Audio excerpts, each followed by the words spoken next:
एक बार एक गांव में एक बुढ़िया रहती थी जिसका नाम था करुणा। वो तरह तरह के अचार बनाकर बेचती थी।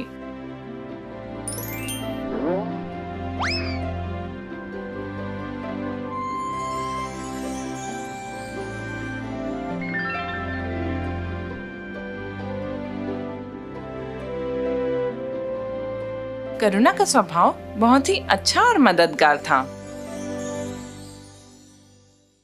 उस गांव में कोई अचार की दुकान नहीं थी। कुछ ही दिनों में करुणा का व्यापार बढ़ने लगा और उसने अपने घर के बाहर एक नई दुकान लगाई जहां से वो अचार बेचने लगी।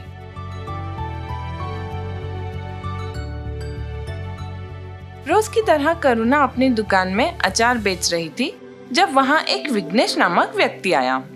एक अचार की बरनी कितने की है? एक बरनी 25 रुपए की है बेटा। ठीक है, मुझे एक बरनी टमाटर की अचार चाहिए। करुणा ने एक टमाटर के अचार की बरनी उसे दी। विघ्नेश ने उसे 50 रुपए दिए। करुणा ने अपनी पोटली में 50 रुपए रखकर 25 रुपए विघ्नेश को वापस दिए। विघ्नेश ने देखा कि करुणा की पोटली पैसों से भरी हुई है। करुणा की पोटली में बहुत पैसे हैं।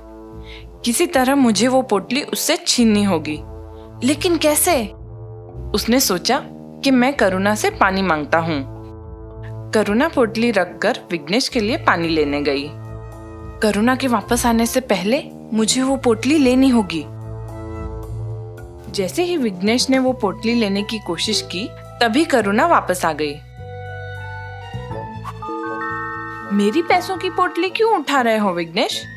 कुछ देर तक उन दोनों में बहुत बहस चली।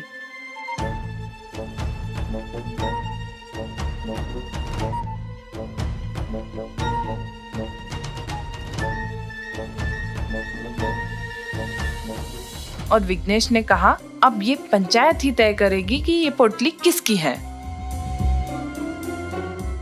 तो अब मुझे पंचायत में बताना पड़ेगा कि ये मेरी पोटली है। विघ्नेश अभी छोटा है और अगर पूरी पंचायत के सामने उसे गलत साबित किया तो ये उसके लिए अच्छा नहीं होगा। वो अपनी गलतियों से खुद सीख जाएगा। अगर तुम्हें लगता है कि ये पोटली तुम्हारी है तो तुम इसे रख लो, मुझे कोई बहस नहीं करनी है। विघ्नेश ये सुन के बहुत खुश हुआ और वहां से चला गया। वो घर पहुंचते ही उस पोटली के पैसों को गिनने लगा। लगता है करुणा अचार बेचकर बहुत पैसे कमाती है, तभी उसने अपनी पोटली मुझे दे दी। मैं भी स्वादिष्ट अचार बनाकर बेचूंगा।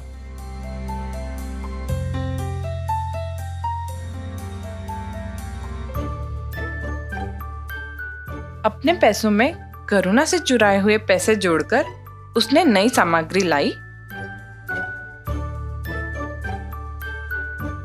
और अचार बनाना शुरू किया।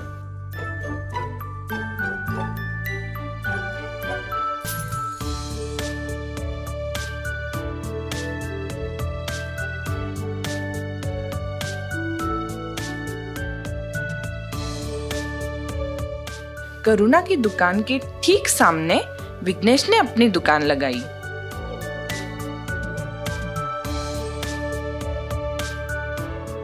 अचार ले लो अचार, नींबू आम मिर्ची की ताजी अचार।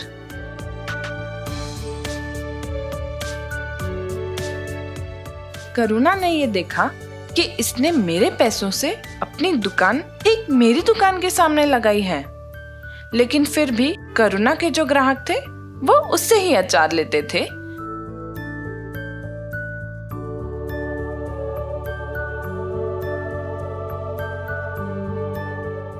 ना कि विघ्नेश से, क्योंकि विघ्नेश एक नया व्यापारी था।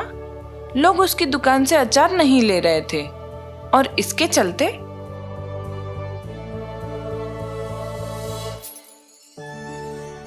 अचार पड़े पड़े सड़ने लगे। विघ्नेश बहुत दुखी हो गया था। मेरी बनाई हुई अचार खराब हो रही है, अब इससे कौन खरीदेगा? ऐसा बहुत दिनों तक चलता रहा और विघ्नेश का व्यापार बंद हो गया।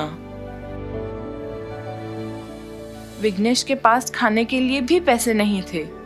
वो दुख में सारा दिन दुकान पर ही बैठा रहता था। करुणा ये सब देख रही थी। करुणा से विघ्नेश का दुख देखा न गया।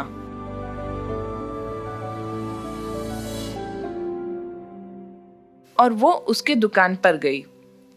विघ्नेश ने करुणा को देखकर भी अनदेखा किया।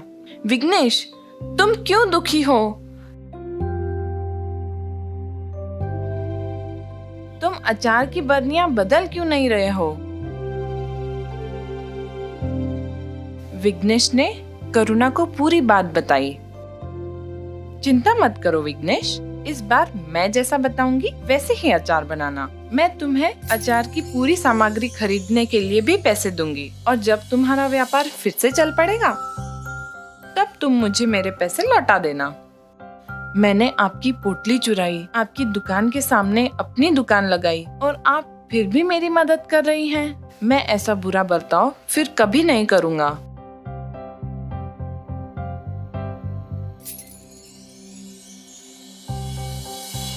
जैसा करुणा ने बताया, विघ्नेश ने वैसा ही किया।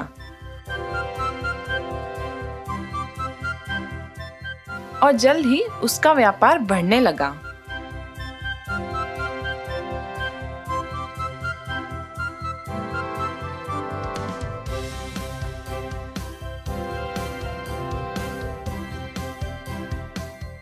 विघ्नेश ने करुणा के सारे पैसे लौटा दिए। अब हर काम ईमानदारी से करना विघ्नेश। आपकी अच्छाई के कारण आज मैं अच्छे से व्यापार कर पा रहा हूँ। आज से मैं आपकी मदद करूँगा और आसपास के गांव में भी अचार प्रसिद्ध कर दूंगा। करुणा ने विघ्नेश की बात मानी